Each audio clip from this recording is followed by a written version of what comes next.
आज आपण 1 वाटी गव्हाचं पीठ आणि 4 बटाटे याच्यापासून खूप हेल्दी, टेस्टी आणि स्पंजी असा नाश्ता बनवणार आहोत. तुम्ही हा नाश्ता मुलांच्या टिफिनना देऊ शकता, नाश्त्याला बनवू शकता, अगदी जेवायच्या टायमाला वेगळं काही म्हणून सुद्धा तुम्ही बनवू शकता.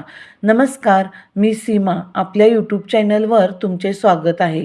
तर बघा इथं नाश्त्याची तयारी केलेली आहे. पहिल्यांदा मी बटाटे उकडून घेतलेले आहेत.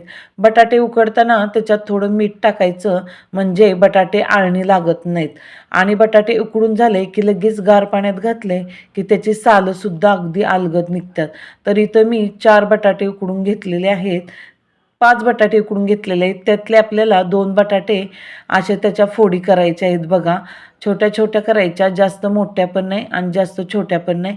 ह्या प्रकारच्या आपल्याला 2 बटाट्याच्या फोडी बनवून घ्यायच्या आहेत आणि बाकीचे बटाटे आपल्याला स्टफिंगसाठी ठेवायचे आहेत. तर बघा मी अशा प्रकारे बटाट्याच्या फोडी करून घेतलेल्या आहेत. आता आपण हे साईडला ठेवून देऊया. इथं जे हे बटाटे आहेत ना ते मॅश करून घ्यायचे. तुमच्याकडं मॅशर असला तरीसुद्धा तुम्ही मॅशरने केले तरी चालेल. एकदम छान होतात बघा आणि आपल्याला एकदम बारीक असे करून घ्यायचे आहेत. जास्त मोठे-मोठे असे फोडी ठेवायच्या नाही आहेत. एकदम छान मॅश करून घ्यायचे आहेत. तर आता इथं बटाटे मॅश करून झाले. आता त्यासाठी बघा इथं मी कांदा एकदम पातळ आणि लांब असा चिरलेला आहे. कांदा पातळ चिरून घ्यायचा. इथं मी लसूण अद्रकची पेस्ट केलेली आहे. थोडी कोथिंबीर घेतलेली आहे बारीक चिरून, थोड्याशा मिरच्या घेतलेल्या आहेत. आता इथं पॅन ठेवलेला आहे. पॅन आपला गरम झाला की त्याच्यात 1 ते 1.5 पळी तेल घातले. तेल तुम्ही तुमच्या आवडीनुसार कमी जास्त घालू शकता. याच्यात आपल्याला तेल गरम झालं की जिरे घालायचे. जिऱ्यांचा कलर थोडासा चेंज होऊन द्यायचा. पॅन जास्त कडक करायचा नाही, नाहीतर जिरे ती जळून जातात.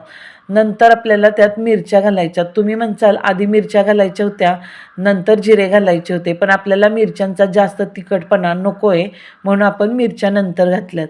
त्याच्यातच लसूण अद्रक पेस्ट थोडी परतून घेतली. नंतर हा उभा चिरलेला कांदा याच्यात घालायचा. कांदा आपल्याला असा जास्त भाजून वगैरे घ्यायचा नाही आहे. कांदा आपल्याला सॉफ्ट होऊन फक्त कलर चेंज होईपर्यंतच परतून घ्यायचा आहे. नंतर त्याच्यात छोटा अर्धा चमचा हळद घातलेली आहे आणि छोटा अर्धा चमचा मीठ घातले आणि वरून कोथिंबीर घातली.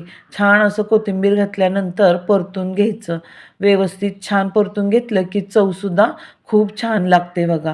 आता 2 मिनटं परतून घेतल्यानंतर हा मॅश केलेला बटाटा ह्याच्यात घालून घ्यायचा. मॅश केलेला बटाटा घातल्यानंतर परत अजून परतून घ्यायचा आहे. इथं आपण लक्षात ठेवा गॅसची आच लो ते मीडियमच्या दरम्यान ठेवलेली आहे. जास्त फुल ठेवायची नाही, नाहीतर सारण हे सगळं करपून जातं. आता मॅश करत करत काही थोड्या फोडी राहिलेल्या आहेत ना, त्या मॅश करत करतच इथं मी हलवून घेतलेलं आहे. म्हणजे जास्त आपल्याला काही जाड वगैरे किंवा मोठं बनवायचं नाही आहे नाश्ता. आणि इथं चटपटीतपणा येण्यासाठी बघा मॅगी मसाला घातलेला आहे. मुलांना असा हा चटपटीतपणा खूप आवडतो, त्यासाठी मॅगी मसाला थोडा घालायचा. त्याच्यामुळे खूप छान होते सारण बघा, एकदम चवीला छान लागते आणि मुलंसुद्धा खूप आवडीने खातात. आता हे 2 मिनटं चांगलं परतून घ्यायचं. व्यवस्थित छान परतून झालं की याच्यावरनं थोडीशी कोथिंबीर घालायची. कोथिंबीर घालून अजून थोडं परतून घ्यायचं. गॅस आपण बंद केलेला आहे आता ह्या स्टेपला आणि छान परतून घेतलेला आहे. कोथिंबीर घातल्याने चव खूप छान लागते. आता हे बटाटे आपण इथं बारीक केलेले बघा, छोटे-छोटे तुकडे केलते ना, हे आपण आता मिक्सरच्या भांड्यात घालायचे. थोडेच घालायचे, एकदम जास्त घालायचे नाही आहेत. आणि त्याच्यानंतर आपल्याला 1 मिरची 2च तुकडे करून टाकायचे आहेत. कारण मुलं वगैरे खातात त्याच्यामुळं जास्त आपण इथं मिरचीचा वापर नाही केला आहे. त्याच्यानंतर 1 चमचा जिरे घातलेले आहेत, थोडं मीठ आणि इथं दही मी 3 चमचे घेतलेलं आहे. दही जास्त आंबट नको आहे. जास्त आंबट दही असलं का नाही की चव एकदम चांगली लागत नाही आहे. म्हणून आपल्याला थोडं आंबट असलेलं दही घ्यायचं आहे आणि घट्ट दही घ्यायचं आहे. आणि रवा घातलेला याच्यात मी 3 चमचे. रवा आपल्याला बारीक रवा घ्यायचा आहे.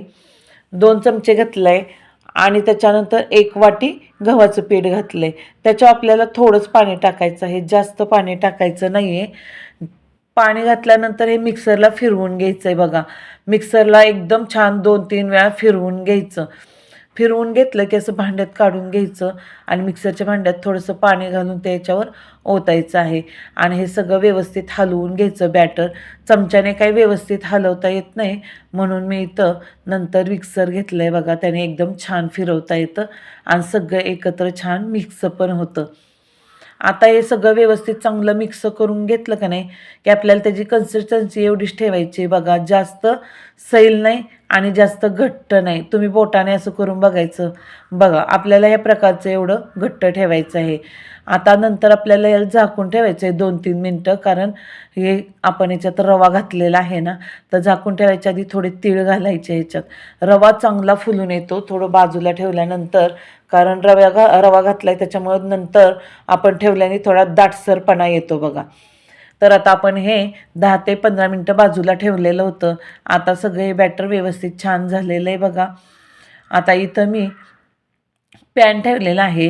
पॅन थोडासा गरम झाला की आपण याच्यावर थोडंसं तेल घालून घ्यायचं आणि गॅसची आच मी एकदम स्लो ठेवलेली आहे.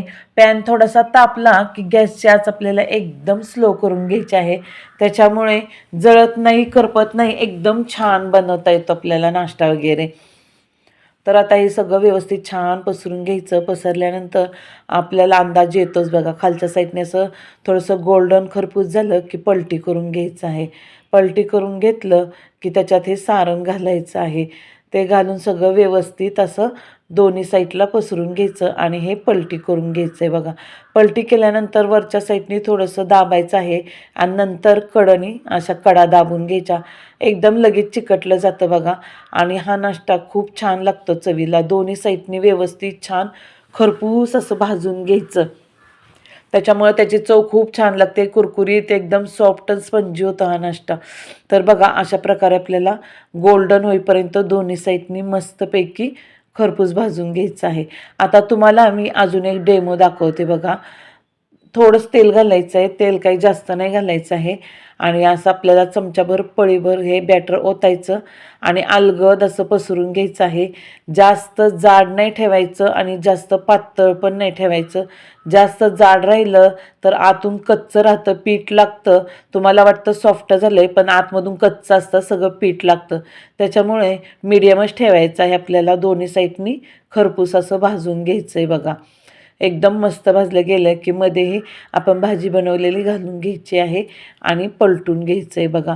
मग अशी कसं पलटी केलं तर तसंच पलटी करायचं. वरच्या साईडने थोडंसं दाबायचं असं अलगद आणि नंतर खालच्या साईडने कडा दाबून घ्यायच्या. हा नाश्ता खूप छान होतो बघा. अशा कडा दाबून घ्यायच्या, एकदम अलगद अशा चिकटल्या जातात. खूप छान नाश्ता बनतो बघा. एकदम खरपूस असं भाजून घ्या तुम्ही. असं दोन्ही साईडने पलटी करून घ्यायचं. दोन्ही साईडनी छान खरपूस असं भाजून घ्यायचं, म्हणजे आतून स्पंजी बाहेरनं क्रिस्पी असा हा नाश्ता बनतो. चवीला सुद्धा खूप छान लागतो. मुलांच्या टिफिनला, नाश्त्याच्या टायमाला, अगदी तुम्ही जेवायच्या टायमाला सुद्धा बनवून खाऊ शकता. रोज तेच तेच नको म्हटल्यानंतर काहीतरी नवीन म्हणून तुम्ही हा नाश्ता बनवून सुद्धा जेवायच्या टायमाला खाऊ शकता.